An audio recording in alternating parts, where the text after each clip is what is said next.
Hey everyone, just coming to you with this public service announcement. If you haven't heard about Anchor, it is the easiest way to make a podcast. So let me explain. First and foremost, it's free to do so. You don't got to come out of your pocket. There's creation tools that allow you to record and edit your podcast right from your phone or computer. Anchor will distribute your podcast for you so it can be heard on Spotify, Apple Podcasts, and a whole bunch of others platforms. You can make money from your podcast with no minimum listenership. That's why I got on it. It's everything you need to make a podcast in one place. Download the free Anchor app or go to anchor.fm to get started. All right, peace. All right, peace, everyone. Once again, back with Masterminds with Brother Shemel. And I have with me again my good brother, Neb Teharka. And we're just going to continue the conversation pretty much of what we had the last time. Had a great feedback. A lot of people enjoyed the content that my brother brought forth. And so we're just going to have a conversation pretty much. How you doing, brother Neb Teharka? How you doing? I'm doing great. Am I coming through clearly? Yes. Yep. Coming through clear. Excellent. Great. I hear some feedback. I don't know. Do you hear that feedback? I just want to make sure we're clear. I don't hear any feedback on my end, but Okay. All right, here a little bit of feedback. Hold on one moment here. okay. Let's see if there's something I can do.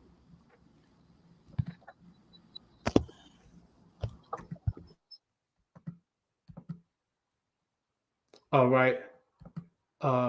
Ladies and gentlemen, so while he's going to go ahead and continue with that and get himself together, just want to let everybody know you can check us out on, of course, the YouTube. You're checking out us on YouTube, but also on my podcast, which is on Spotify, Anchor, um, Apple Podcasts, all the platforms where podcasts are available.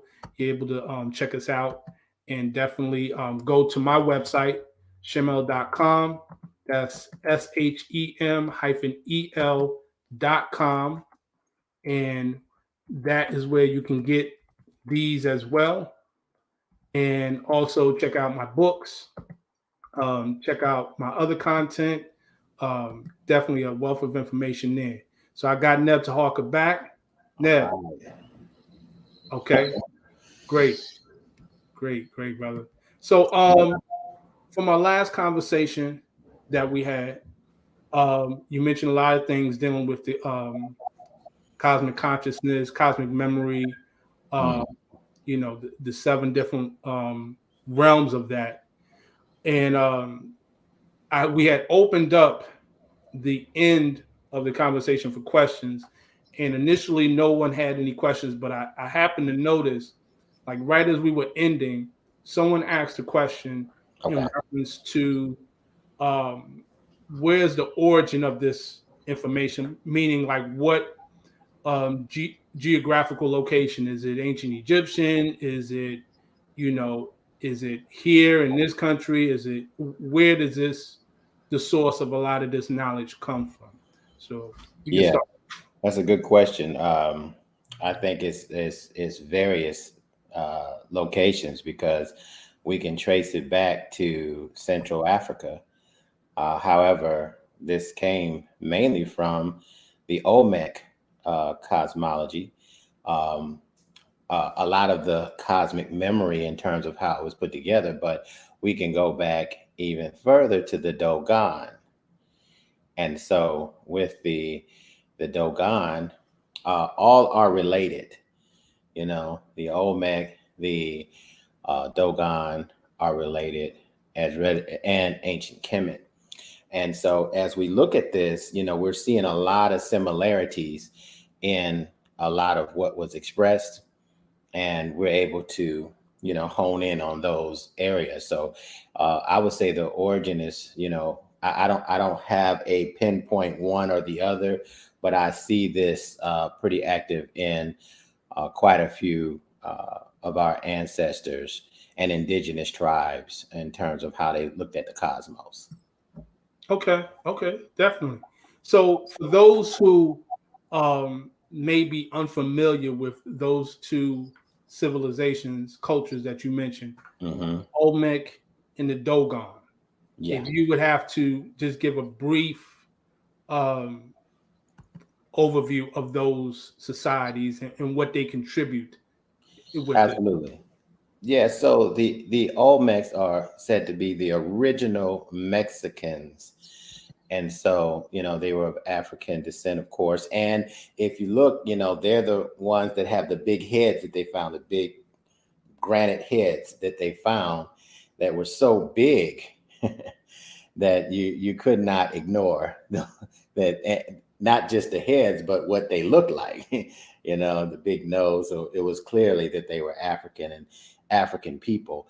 I like how Dr. Phil Valentine said that Columbus discovered the Americas for the Europeans, but it wasn't for everyone because they were already discovered, and it was evidence of that when you look at the Olmec civilization, who are the ancestors of the Galactic Maya. Okay, so that's that. The Dogons are centralized in Mali, and the Dogons studied the dog star, which the dog star is star Sirius, and they were particularly looking at the patterns of the star Sirius B and how it revolved around star Sirius A. The star Sirius B was really energetically what set the cause in motion for this sector of the galaxy. And so they were able to connect, and even going back to the beginning of how the cosmos came into existence. So this pulsation from this star was said to really was the heavens. It was said to really be bringing in some cosmic knowledge into the spiritual minds of the Dogons, and they were able to, from that, see the whole entire solar system without a telescope. And so that's with the Dogons, and the significance in understanding the cosmology of how the cosmology is more or less how the universe or the cosmos came into existence and what its purpose is, or what our purpose is in it.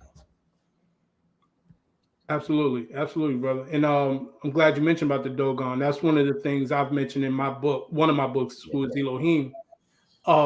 When you speak about the Dogon Mhm. and the cosmology, you touched on a bit of the significance of the Sirius star. Now, if I would may ask you this, can you enlighten on the 52-year cycle? Absolutely. Yes. Absolutely. So the 52-year cycle, and in fact, let me just say this. I've heard a few different perspectives. I've heard a few different perspectives on what people interpret the Dogon, who really, this is their baby. You know what I mean? They really focused in on this when no one else was focused on it. Okay. So I would say they were, uh, if not the first that really created something comprehensive and still are following it to a T right now. So with that, it is said that it's 52 years for the Sirius A, which is it's like a dwarf planet revolving around Sirius A. So Sirius B is revolving around Sirius A, this bright star. And it's said that it takes 52 years for it to completely go around in 360 degrees. So, that's interesting as it relates to what we teach. We teach some cycles that link directly to a 52-year castle or 52-year path of destiny, to be able to link those cycles with the 52-year cycle of Sirius B revolving around Sirius A. And so therefore, it's very powerful when we can link our consciousness to what's happening energetically with those two objects of consciousness, we're able to, really find a direct link in how we're able to receive super mental abilities, extrasensory abilities from this, not only by following the cycles, but just being in tune with it from a consciousness perspective. Now, I've also heard, I do want to say this, I've also heard that cycle is 60 years, and I've also heard that it's 50 years. The 52-year cycle seems to be a connection between multiple tribes and indigenous cultures. And so, that's been the one that I decided to focus in on. But I've heard a few different perspectives, just to say, in my research.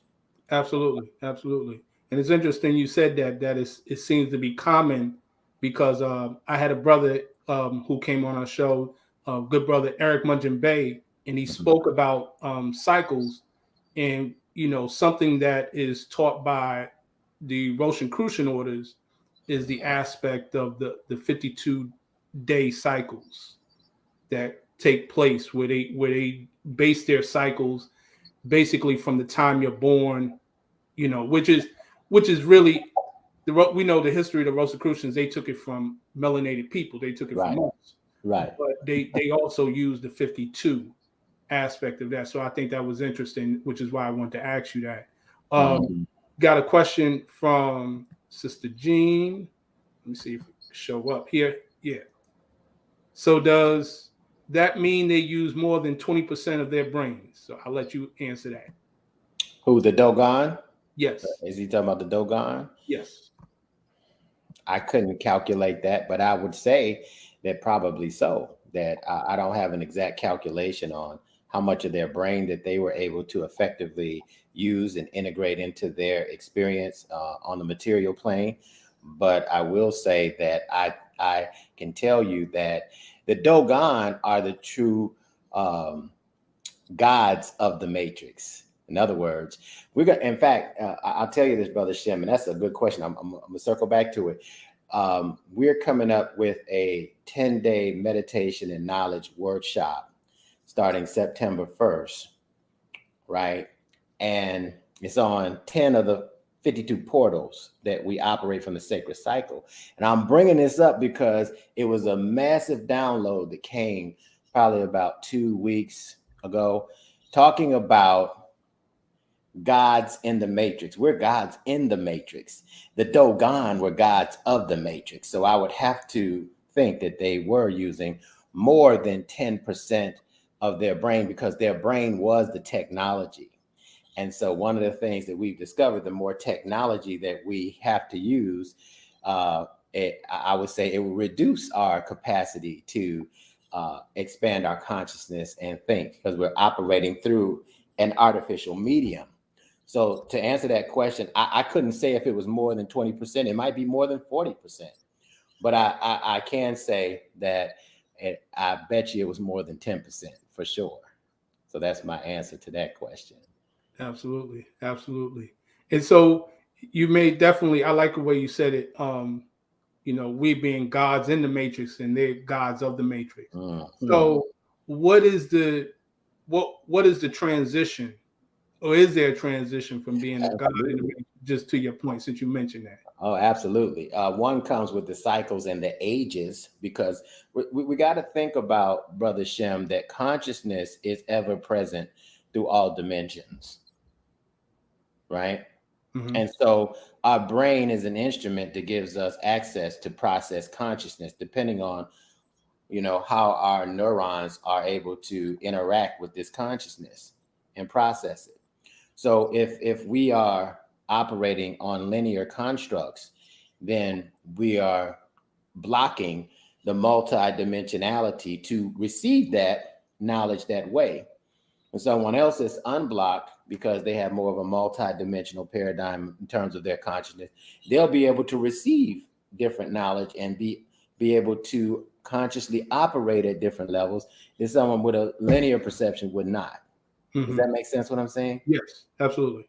So and with that being said, that because consciousness is ever present, now the opportunity is for us to be able to expand our consciousness and evolve into greater states of being from it.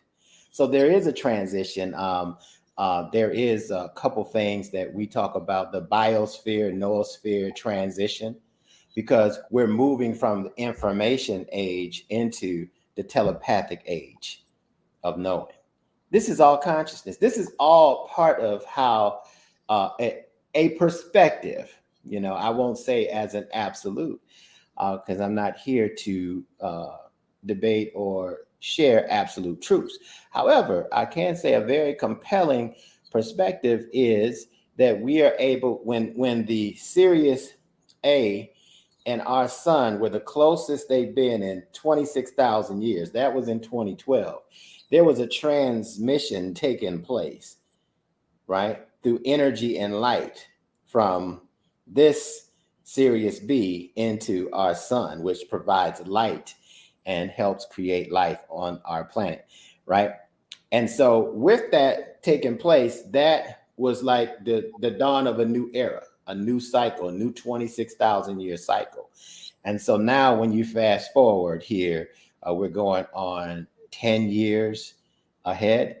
Now we've gone through a period where that same light from Sirius that recharged the sun has been falling on our consciousness now for 10 years, for those of us who have been here for 10 years, right?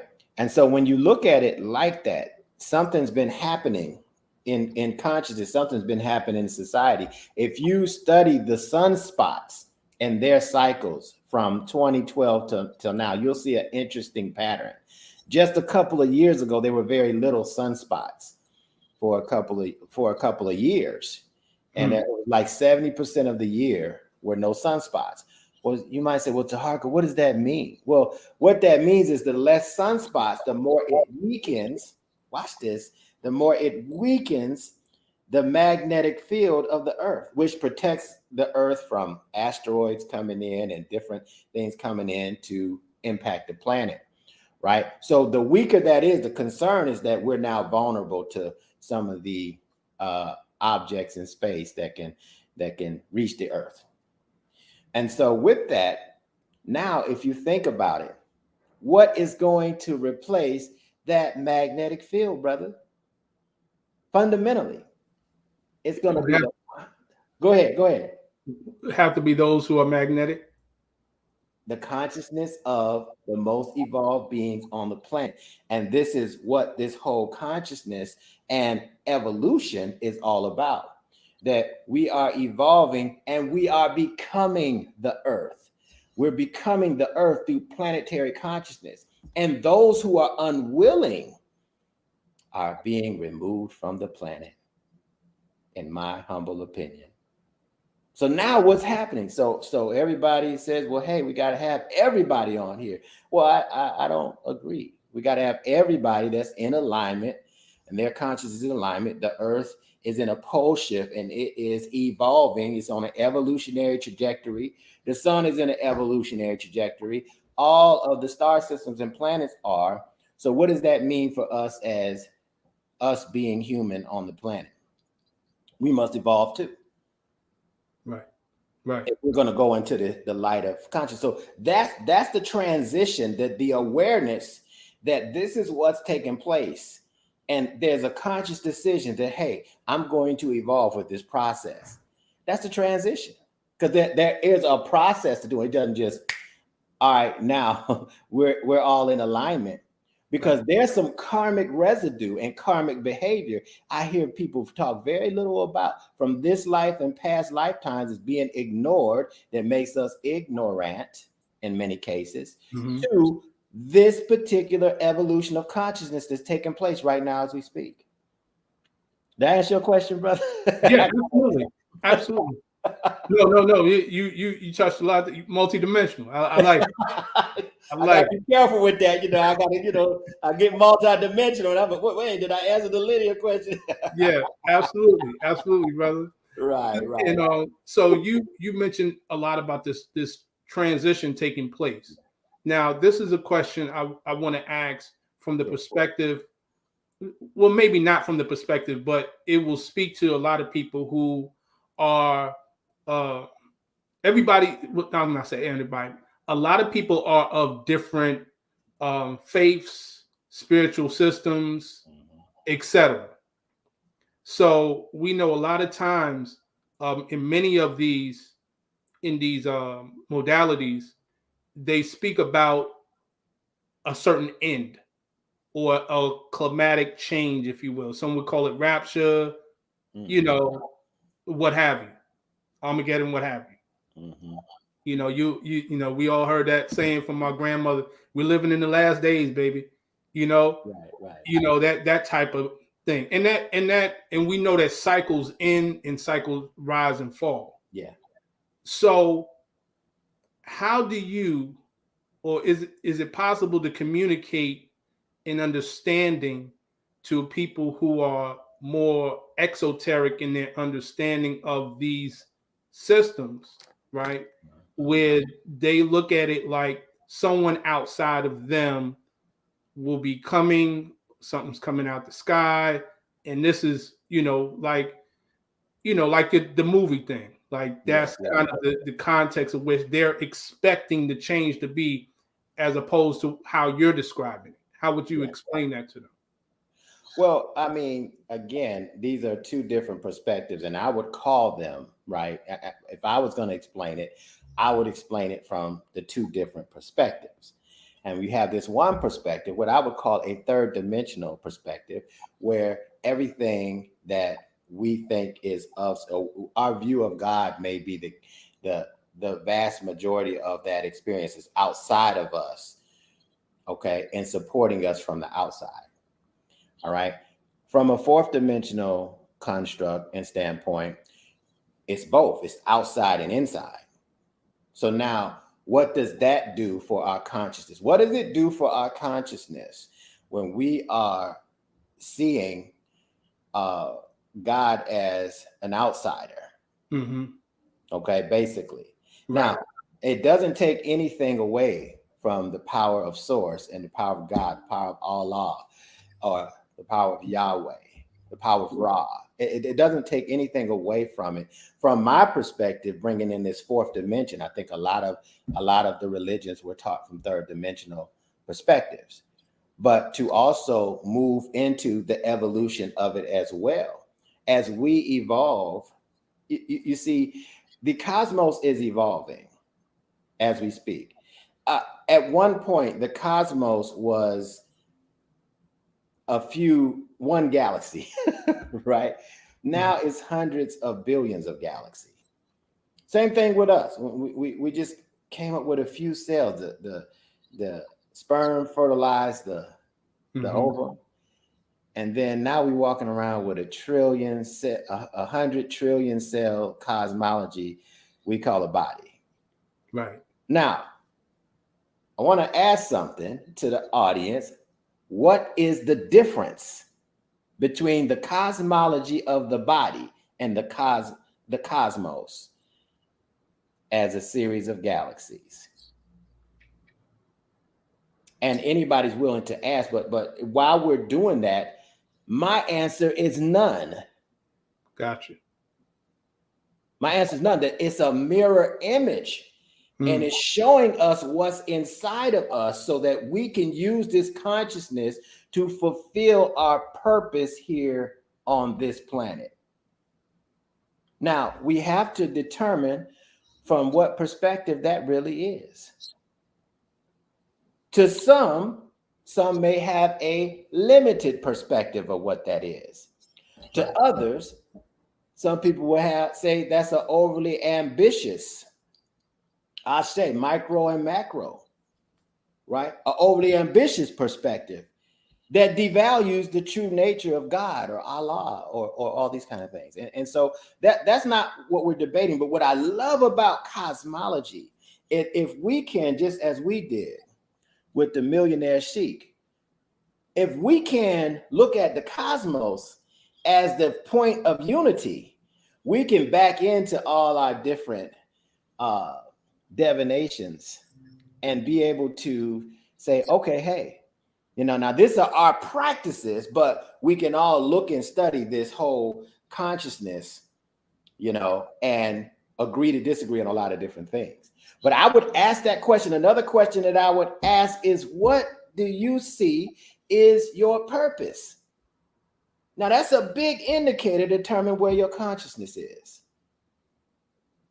Because if you gave me an answer that my purpose was to, do something in the matrix, have this type of job or this kind of thing, then I would know exactly what to share with you. Because I would talk about excellence, and I talk about being able to be selfless, and I would talk about those things to fulfill that version of your purpose. Now, with all these neurons that we have in this brain, all these galaxies in this cosmos, the question is there only one purpose?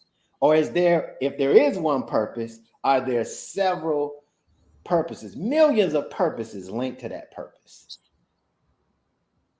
And I only say that, Brother Shem, because some of you may have been hearing me talk about that.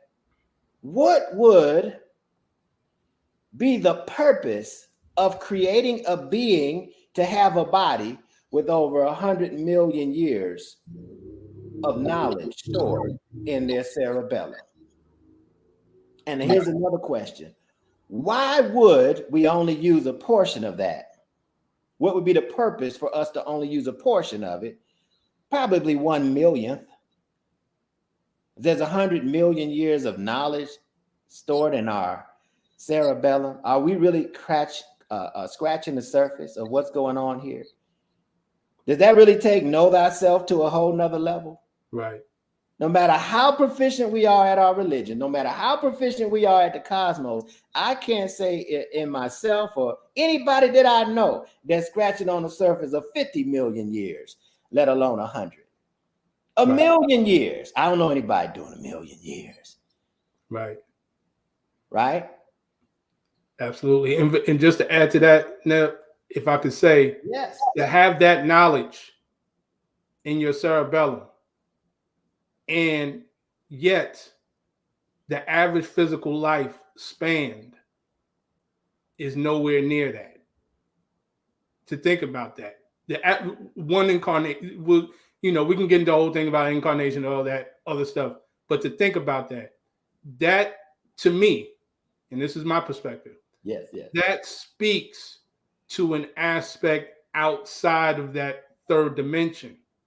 That makes sense, because that has to function beyond this physical frame to have that amount of knowledge, and yet still, you know what I'm saying, your lifespan average is what, 80 years, give or take. There has to be something beyond that than just a simple mundane life. That's just my perspective to add to that. Absolutely. Hey, listen, this life, now I'm glad you said that, because this life of 80 years, that's 10 octaves, is based on a linear consciousness. Yes? Yes. Do we know what it would be if it was based on a multidimensional consciousness or 100 million year consciousness? We don't know. Right. And so when we talk about the fourth dimension, let me define it. So the third dimension is dealing with space. Yes. And what governs space. Space engulfs the material plane, artificial intelligence, everything that materializes. We're talking about space. We're walking around in spacesuits with these bodies, right? Right. All right. So that's space. Time, from my perspective, is the evolution of consciousness. And with the evolution of consciousness, if we have the DNA codons and the codes somewhere in our brain, right? Does that consciousness evolve the body to a longer lifespan is the question. Right. And I have to know that to be true, because it's spoken that there were 900-year people and different things like that. So, some of our consciousness can't fathom that right now. Right. People live to be 900 years or this, that, and the third. So we're expanding our mind. We're preparing to evolve our consciousness to see these different aspects and these dimensions that we couldn't see because how we were focusing or how we were programmed to focus. Right. But now this is opening up, and so these questions are valid questions. Yeah. Absolutely. Yeah, man, that's good. That's good. That got my juices going. Yeah. Yeah. Yeah, definitely. So, I mean, because this is the kind of conversation that, you would only hear among circles who are really, truly into this Yes. type of information.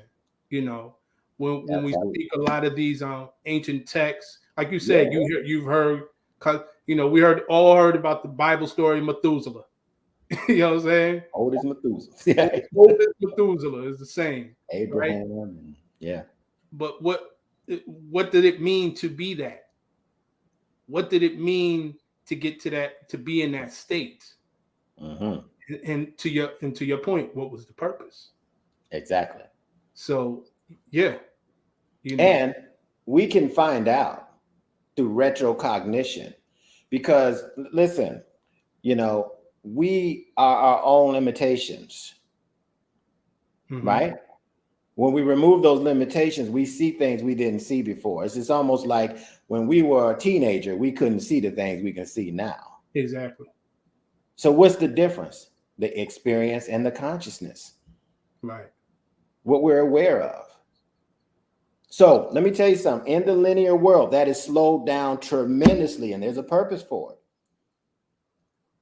You see? And so when we start talking about consciousness, like we were talking about the 7 mental spheres the last time. Yes. Right. And this giving us access to the whole mind. So the question is, what is the whole mind and how do we access it? And how does our body, when we talk about 100 million years, if somebody makes a statement like that, now this is deep because we've been compartmentalized so good. Right? We put our mental in a compartment where it can't evolve through time. Right? So something else, let me say something about time. Evolution of consciousness says that energy factor by evolution of consciousness or time is art. It's what we create in this experience and what all these symbols mean. When somebody's 900 years old or 10,000 years old or 30,000 years old, right? The people who only lived to 80 couldn't fathom and probably wouldn't believe it. Exactly. But I will say this, in these 100 million years of knowledge that has traveled with our soul memories, the Akashic records, in there somewhere is immortality. In there somewhere is living to 10,000. I mean, why wouldn't it be? And so it's up to us to, connect with source and see how far we need to go into that in this particular experience that we're having with this body, in this body. But it's there. And the awareness of it be there is going to be like a splinter in our mind. When we sleep at night, it's going to be like, do I really have 100 million years back there?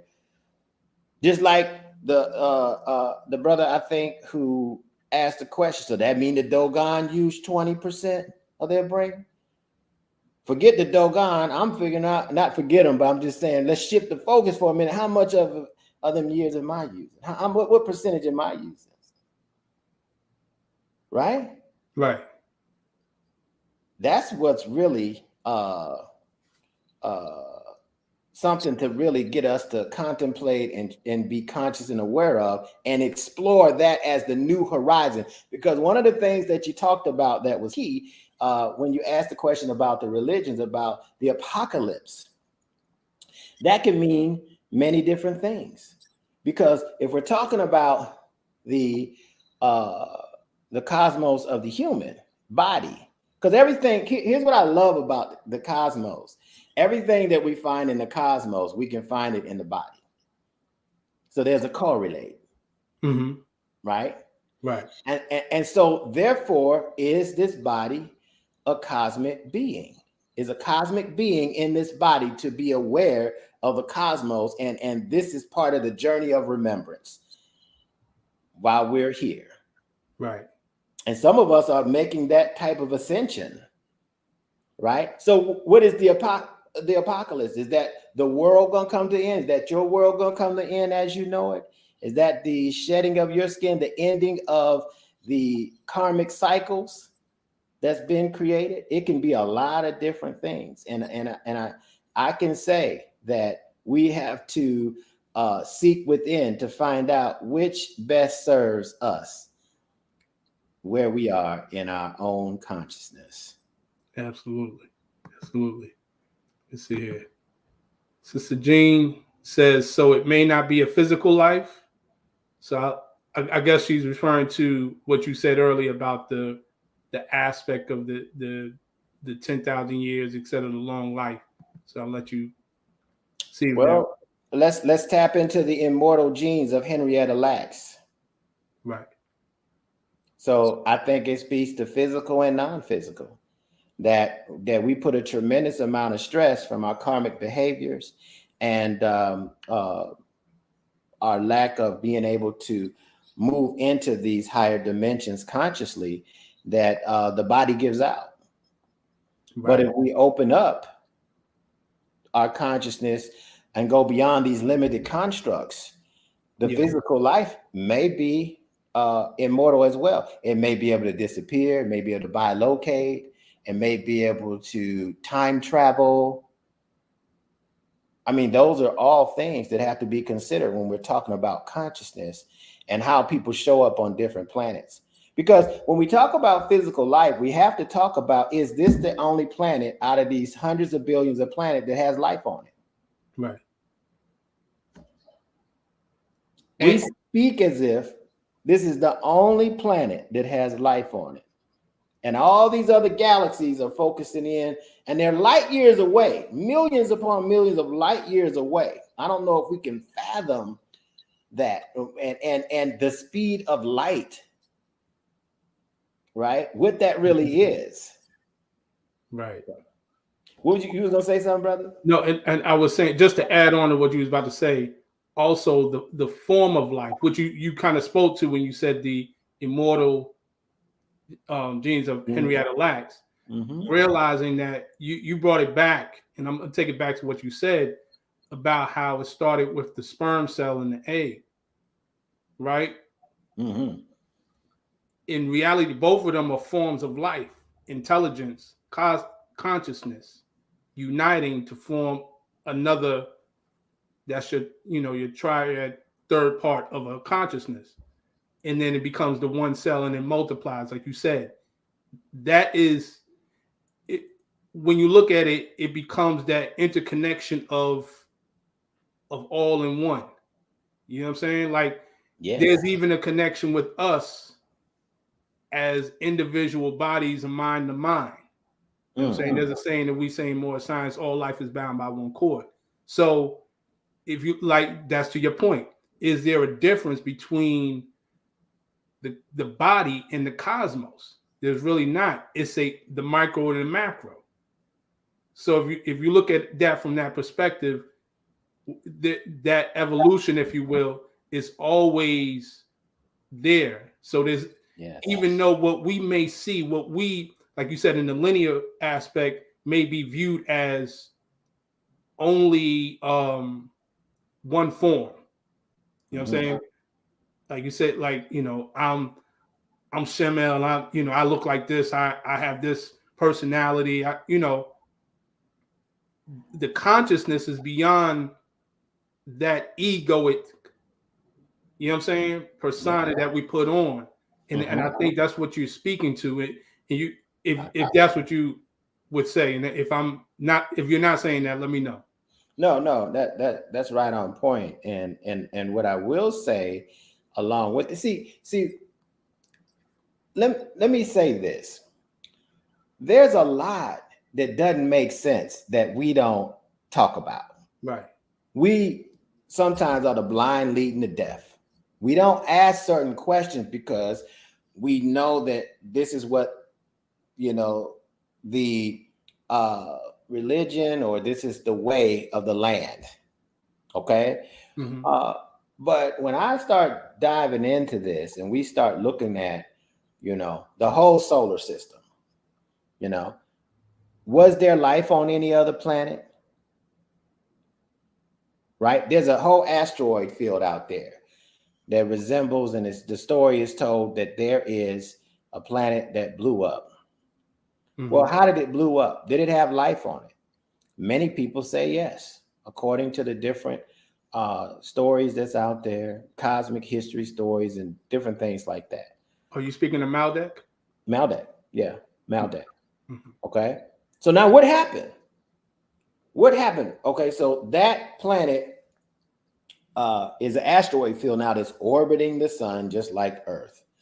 All right, then there's Mars. So Mars is the red planet, was engulfed in flames. There's a story behind that, right? Was there life on that planet? According to many stories, there was. And then this is full of water, and there's people on this planet, right? Right. And so whatever karma has been passed down from this perspective, this is a perspective, from the planet that exploded to the planet engulfed in flames to the planet with water, may have some reverence and may have some significance, I should say, to why we're here now. No. It's not planetary, it's galactic. Mm-hmm. But if we can't think beyond this body, right, will we be able to remember that? Will we be able to remember that? I can't say that we will, but for those of us, however many lifetimes that we've been here, if it's 100 million years stored in there, then our soul has been somewhere. True. That's implied, right? True. So now what happened? How did life from one planet create life on the next planet? Those beings may have had the consciousness to migrate from one planet to another. Now that's really outlandish, but Martians can do it, but we can't. How do we know we're not that? We don't. We just think we're not, so we're not. How did they migrate from the planet went in flames to here? Okay. So when we think of this, we got to think holistically. So that brings me to this, brother. When I was talking about the 7 circuits, the 7 mental spheres, it brings me to what is the whole mind of consciousness, and how can we think with whole mind consciousness? What is that, first of all, and how does that help us with our mission and our purpose here on the planet? That's something that those of us who are truth seekers and that really want to expand and evolve our consciousness may want to consider delving into, right? Now, how does it happen? Now, there's something I will say, because I teach the hollow mind or the whole mind perceiver, that we are nothing but systems inside of larger systems. The blood cells are part of the circulatory system. For them to say, for the cells in the body or the circulatory system or whatever part they are, to have no reference from the whole makes them misaligned from the whole and malignant. And we call that turns into a what? A cancer. Cancer. Mm-hmm. Right? The circulatory system is part of the body. It wouldn't say, hey, I'm not part of this body. If it does, the body, the cosmology of the body is in big trouble. Mm-hmm. Right? The body is part of the biosphere of the earth. So there's all the species on the planet that make the biosphere. Right? Right. And then the earth is part of the solar system. And so these are different stages of consciousness that we literally can see. Those cells see their cells as the body, and that's why the body works in an autonomic fashion. It's automatic. We call it synchronicity with time and nature, right? But the cells in our body are already operating like that, right? Mm-hmm. And so with that, when we look at it that way, we say, wait a minute. So can me as a consciousness being human, can I have the consciousness of the planet and think as the planet does? Think that everything I do benefits everything, all the species on the planet. What different kind of life would I have if I thought that way versus, hey, I just need to focus on my money? Would it be a difference? I believe it'd be a significant difference. Mm-hmm. How about the galaxy? Since this is karma that's been passed down. So what stages of this karma that's been passed down has your soul been involved in to be here now? Now, when we start tying all that in, we might remember something that's very significant in terms of consciousness that help. And it's also said, I will say this, it's also said, as the story goes, that Earth is the last planet that keeps this entire galaxy intact from moving into a black hole. Because one planet, now this is all about energy, has exploded through the permutations, right? And the Bode number, or the distance from that planet from the sun, holds a frequency, and now there's a gap, there's a void there. There's a void with this other planet. Now, we're all talking about consciousness when we're talking about the planet. So we may be here to repair the consciousness and not even know it. Some of us gonna remember that. And then we have the earth, right? And so let me tell you, wherever karma, it's been said, this is a perspective, I want to get y'all thinking. Whatever karma comes from blowing up a planet, somebody got to be responsible for that, right? Mm-hmm. I mean, somebody blow up my house, I got to, well, who's the culprit? Who did it and why? I wouldn't just say, oh, my house blow up. Okay, I'll just go get another one. Then the next house blow up in flames. Oh, I'll just go find one that just got a lot of water on it. There's something that's a pattern is being created here, right? Then we have the one with the flames, and now we have this one. So the question becomes, what is our disposition when we become aware of it? Because awareness is the key to change. Right. And the key to change is to make an intention to evolve. And sometimes the universe forces us to evolve because of the conditions on the planet, like the Earth being in the pole shift, like 2012, the light codes have changed. So consciousness has to change, right? Right. So this is very powerful stuff to think about. And when we think about that, super mental powers come into play, migrating from planet jumping, right? Time travel, all these different things are now in question as to how it works. Now, I do want to say this, Brother Jim. I know you would jump here and say, but let me just say this, right?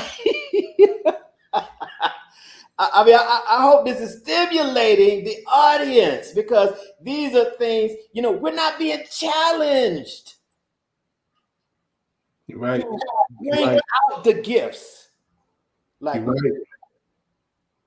We're not being challenged cosmically to bring out our cosmic gifts that really supersede the planet. The planet is like a blip on the radar. It can't stand a candle to consciousness. But let's talk about, well, how does this consciousness connect with the biological organism, the human? Plasma. There's something called a plasma. There's some theories, right? There's a Big Bang theory, right? It says it was a violent force exploded, and then all this was created. All right, I got a theory for that, but I'm going to talk about the other one. The other theory is plasma, the plasma universe model, where it came from the rang and not the bang, right? Mm-hmm. The rang created the plasma that created the G-force and the ether that creates the consciousness for all this to keep going, right? And so when we talk about that, what's in our corpus callosum, this, for those that's not dried all up yet, in the middle is plasma. Right. Plasma is semi-liquid electricity. That's why everything that moves has a numerical code. So now we got to talk about number.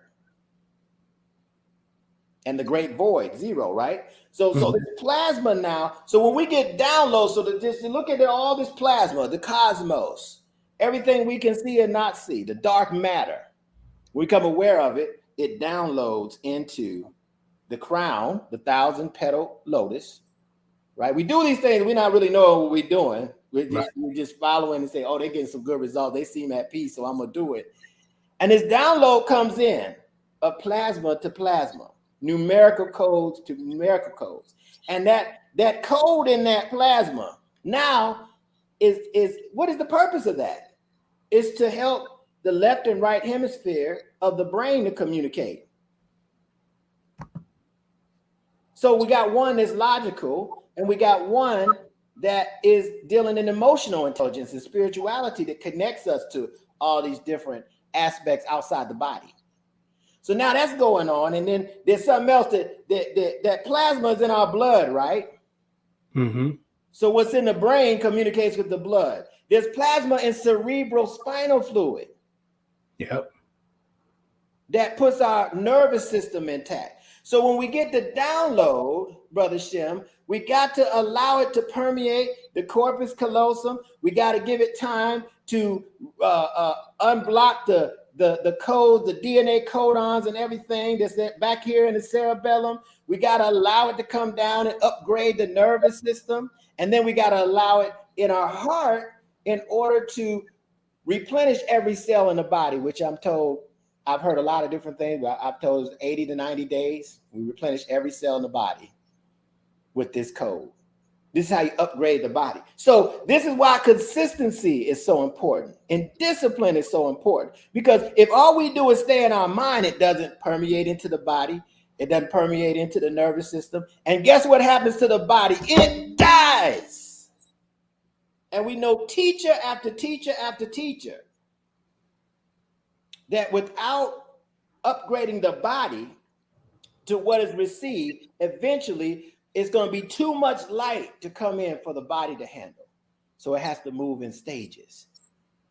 And it's my belief that those who were able to extend the life of their avatar figured this out in some way. It's all connected by plasma. We call days plasma in the cosmology that we study. And it's because we want to get linked to it, and we want it to inform us of how to unlock and unwind the clock, the consciousness lock, through artificial time, and be able to help us remember what's in our cosmic memory circuits. And then and only then are we going to be able to tell a different kind of story, because we've just been telling the same story for eons, but there's a different story that's coming down through the downstream now. Isn't that powerful? Yeah. Practically, that's how it works, through plasma, through the resonance of sound, through the harmonic, the universal recollection harmonics. So if we're open to that, how can we not evolve? And does evolution look the same as we know it now? We have to wait and see. I don't think it does, but I'm in the process of finding out. When I do, hopefully you'll have me back on here and say, I found it. Right. Absolutely, brother. And, I mean, that was too. Yeah. The chat is on fire, brother. I ain't gonna be able to get through all of these, but I wanted to add to what you said, because you were bringing about the aspect of the plasma in all the different liquids, and I want to drop this one for the brothers, the seminal fluid as well. That's a jewel. I'm gonna leave it at that, and y'all do y'all research. But we look, got the brother Fennell Bay says we are one with the cosmos and children of light, one with the all and all in one. And who else? Unified. Let me go ahead down here. Says my brother Raz Bay Sheikh says we are definitely the ones who come and come again. And Sister T Moody Ill says true, right? And my brother, the millionaire Sheikh Nasir Ma'at Ill says facts. And let me see what we talked about. He asked a question. Makes me wonder what happened to Hakeem Bey. Oh yeah, Hakeem Bey. That's another brother who's very knowledgeable We talked a lot about that information, but look here. I wanted to you really broke into the aspect about a number of things. One about us being connected, another aspect about the downloads and things of that nature. Now, you mentioned one modality or one methodology by which we can truly get back into this um, meditation. You Mm-hmm. mentioned about it. You touched it briefly. Um, how how important is meditation? And I know that's a vague word, and it's kind of like that should be a no brainer for some, but for some it may not be. Could you explain in detail the role that meditation plays in us getting to that state where we're able to raise our consciousness? Man, I could really talk a lot about this, and I know we don't have that much time, but meditation is essential to us being able to evolve and to be able to unify our consciousness with the totality of consciousness. And so I really like to say that my perspective is about the heart. See, meditation is about the heart. And a lot of people think it's about the mind. But the reason why it's about the heart is because your heart will block your meditation. That's why they say, as a man thinketh, sometimes I say, as a woman thinketh, because it includes man and woman. Then so is she, then so is he. It's how you see yourself in your heart. Right. So if you're only meditating with 1/10 of your brain, then you will reach some thresholds and some barriers. Okay. But the purification of heart, that's why in Ma'at, in Kemetic cosmology, they weighed the heart with one ostrich feather. Now think about that if your heart is heavier than that, right, then you didn't do this whole lifetime right. And you may have to come back. And I like how High Priestess Ma'at, who is also the other co-founder of Mimic, how she says we had to come back and do the car seats and the juice boxes again, the sippy cups. All right. Oh, your heart is too heavy. So this is a way to open up your heart and purify your heart so you can receive all the mental abilities and consciousness that comes with cosmic knowing. The heart knows this, but the heart becomes the mind as we judge. All right. As we allow emotions, negative emotions, lower emotions to rule the cosmology of our body. So I had to learn it that way because like dear brother T. Moody EL, I had a hard time being able to focus or be able to allow myself to meditate. Because it'd be, okay, oh, dang, I got this bill I got to pay. Oh, I got to pick up this. Oh, man, I forgot to call so-and-so. And all that be coming through. And I'm sitting up here I'm calm, but I'm not really meditating. But I used to tell everybody, yeah, I meditated for 20 minutes, 30 minutes. Right? So being able to do that, what I did, and this may help some people here, when I realized it was a heart exercise. Now I talk about this a lot, that the heart has more, I'm told, right? I didn't count them. The heart has more electrical impulses than the brain. So if I may, let me say this one point for the audience. And I want to come back around to the meditation because this is what helped me and it may help you. I had to ask myself, how do I experience this life in this visual spectrum? So I'm able to look around and see, different phenomena, I'll call them, through what seems to be the eyes, right? The two eyes. Now, I have to know that these two eyes, for me to see an image, has to be a projection. So what I'm seeing is a projection of mine. I would hope it's my mind, but it may not be my mind. But it's a projection. Would everybody agree with that? We're projecting an image that we can see in our experience. And it is my belief that we are projecting what we see from the inside, not the outside. All right? The inside, not the so when we have something show up, because we'll talk about why we meditate, because when we stress, they say meditate, meditate, meditate. Right? You need to meditate more. You want to become more spiritual, you need to meditate. You want to be able to use your mind more, you need to meditate. That's true. But I want to show you this first, because there's things that can block meditation too.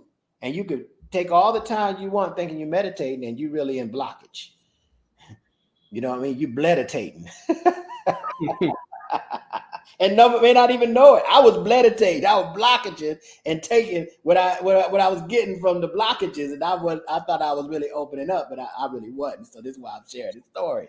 So in that, it's a projection of mine, and this projecting from who? Us.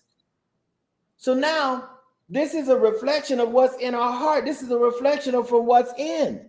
So now if we're going to sit down and meditate, because we have gratitude and we have appreciation for what we're experiencing, no matter what shows up, you want to meditate from that basis. I give thanks, I have appreciation and gratitude for whatever I'm experiencing, because it's a projection from what's coming in on the inside. And the power of God has enlightened us in such a way to say, hey, whatever you think you're projecting, whatever you think you're thinking, this is it. Right? So I thought I was thinking some other stuff than what was showing up. Right? So my ego would say, oh, no, it's something wrong with what's showing up. Not knowing I was agreeing to something being wrong with me. And that's my free will, brother. Right. The free will is to jolt our memory.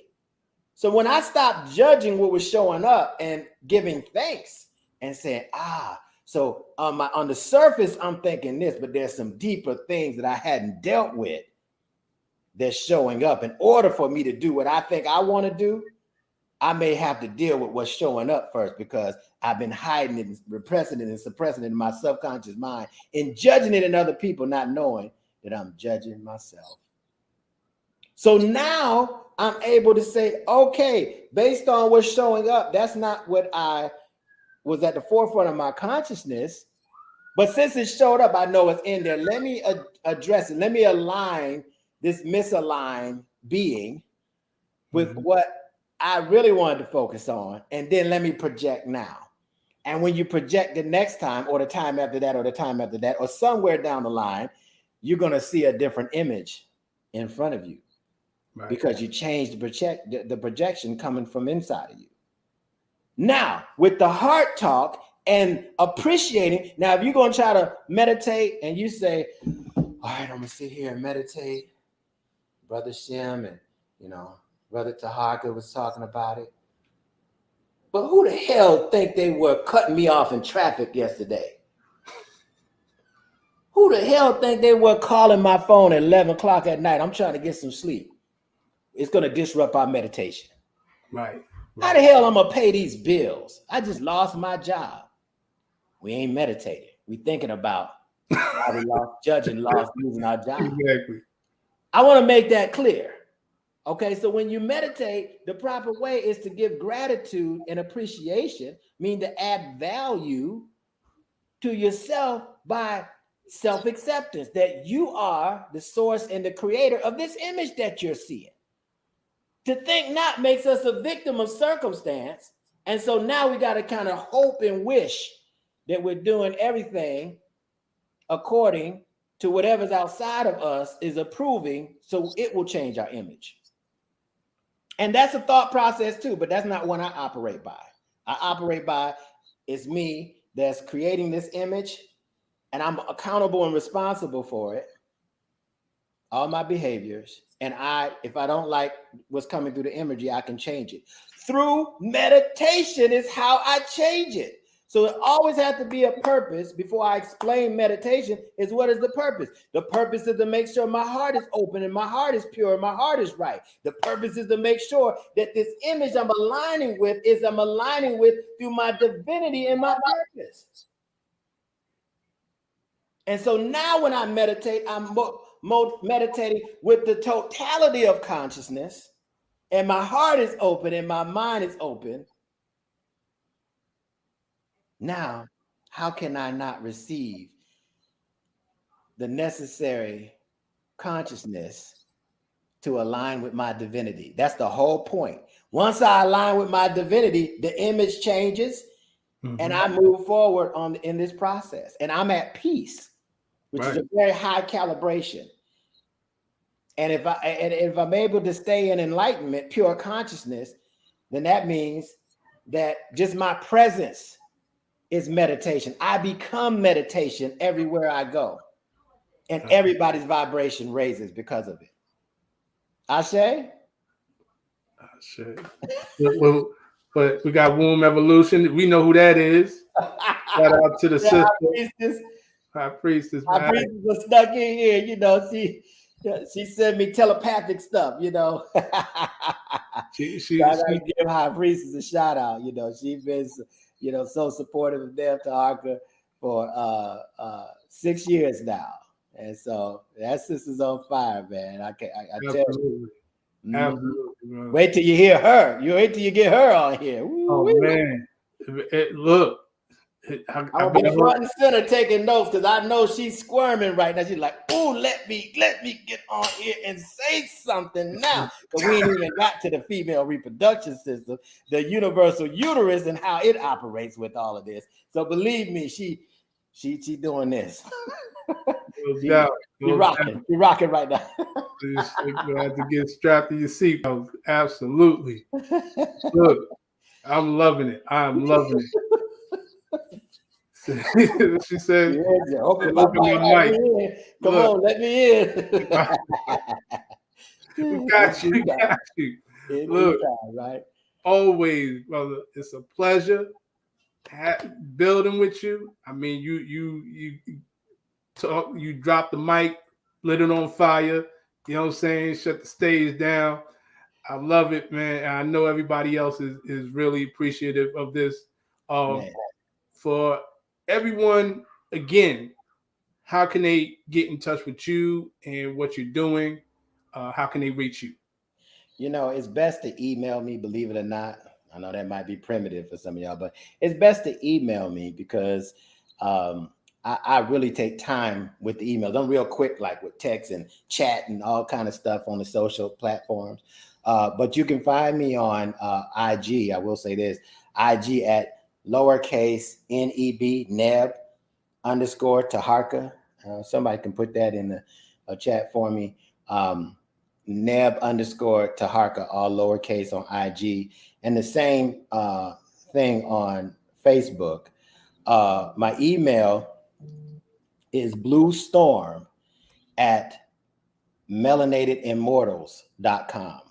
bluestorm@melanatedimmortals.com. Now, you also can find me on Clubhouse. I'm doing a Clubhouse talk tomorrow at 11 a.m. Eastern Standard Time. So you can get on Clubhouse, Neb Teharka as well on Clubhouse. And something I like to say, can I just say a couple things real quick? Absolutely. About some things that's happening? So we're moving into this rapid growth period. We just came out of what we call the storm, the world changer cycle of evolution, where we really upgrade our energy. And I know. T-Boo said we got to type the names of that email account. That's true. Blue Storm, man, it's a long one. I had to find an abbreviated one, But what's coming is this God's in the Matrix, and so some people are gonna tap into that. Now, when we've typically done these 10-day workshops, we've had countless people that have gotten involved with that energy field and has quantum leaped after quantum leap. So we actually have 2 10-day consecutive day workshop knowledge and meditation sessions coming up. One in September and one in October. One is indicative of the past portals that we call part of that 52 that you're talking about with Star Sirius, the 52 portals. That's big part of the 52-day cycles as well. And there's a future side of it as well. So we are gearing up and preparing people for that. So if those who are listening are really intrigued by some of the things that I said, Brother Shem, definitely message me. If my email is too long, go ahead and hit me up on IG and say, hey, can we connect? And we can talk about some of the aspects to prepare people for God's in the matrix, because there's an integration of this knowledge. And like I said, a lot of times we get it on the surface and it doesn't get integrated into the cellular level of the body. The cell doesn't replenish itself. The cell has the memory. The cellular memory is the default program, the old program. Okay, so it didn't fully come through. So you see a lot of people that get, a lot of downloads, and they're in the ethers all the time. Their body doesn't look like they are, or it doesn't function like they are. Okay. Mm-hmm. But when we allow this process, I was hearing about discipline in the chat, then the body equilibrates, it upgrades into where the mind is. And if we let that process happen, right, we don't interrupt it. So we're going to be doing a number of things to support that. One thing that's big is this Tuesday at 7:30 a.m. Eastern Standard Time. I'm going to be facilitating a meditation to talk about how to raise our consciousness level, for those of us that's not there, from human consciousness to planetary consciousness, and be one with the earth. And so that opens up the whole galactic paradigm, where this stuff that I'm talking about can be real for you. I've experienced it. High Priestess Ma'at experienced it. Several other people that's experienced it that I know of directly. I know some people even in the audience may have experienced it in yourself. But I'm just saying that, we've seen this integration process firsthand. And so we're going to be going through some steps this Tuesday at 7:30. So those who are on here, you're welcome to join us. There won't be any charge or anything. So you can get a taste of what we're going to be doing with Gods in the Matrix. Roughly a few days from then, on September the 1st. Ashe? There you go. Ashe. Thank you, brother. Thank you. And appreciate you as always, brother. And y'all heard it from him. Get with him. Email him. Check him out on IG. And, definitely this platform is always open. If you have something to share, brother, you already know. It's a second home for you. You know what I'm saying? Well, I can come back. You said I could come back. I think the people don't mind. I think they don't mind. Well, give thanks. Absolutely, brother. So, yeah, Sister T. Moody, El said Ashe. Our sister Ma'at said awesome. Absolutely. Yeah, definitely. Definitely. So, once again, brother, thank you as always. I'd like to thank everybody. Yes. For checking us out, taking the time out your day to hear some good talking, and we will, brother, he said, please come back. Okay. See, look at this. This is what I like to hear.